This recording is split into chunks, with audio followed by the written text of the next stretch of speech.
लातूरमध्ये मराठा समाज आक्रमक झालाय। लातूर बार्शी रोडवरती मराठा समाजाने रस्ता अडवलाय। पोलीस अधीक्षक आणि आंदोलनकर्त्यांमध्ये यावेळी शाब्दिक बाचाबाची झाली।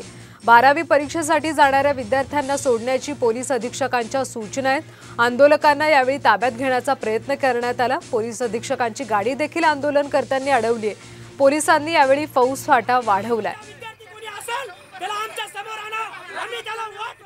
लातूरमध्ये मराठा समाज आक्रमक होताना आपल्याला पाहायला मिळालं होतं। काही वेळाखाली मराठा समाजाने लातूर बार्शी महामार्ग अडवला होता। मात्र स्वतः पोलीस अधीक्षकांनी विनवणी केल्यानंतर हा महामार्ग खाली करण्यात आलाय। मात्र मराठा समाजाने जो ठिय्या आहे तो महामार्गावर ठिय्या मांडला। मला सांगा, ठिय्या मांडलाय, पोलीस अधीक्षकांसोबत सुद्धा बाचाबाची झाली। काल आम्ही रीतसर लोकशाही पद्धतीने पोलिसांना निवेदन दिलेलं आहे। या निवेदनामध्ये आम्ही ठिकाण आणि वेळ ही व्यवस्थित सांगितलेली आहे। असं असतानाही आज आम्ही इथं रास्ता रोको केला होता।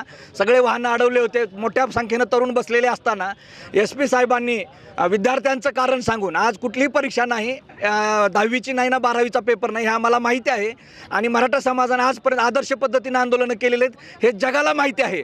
हे असतानाही SP साहेब इथं विद्यार्थ्यांचं नाव पुढे करून आमच्यावर दबाव आणण्याचा प्रयत्न केला।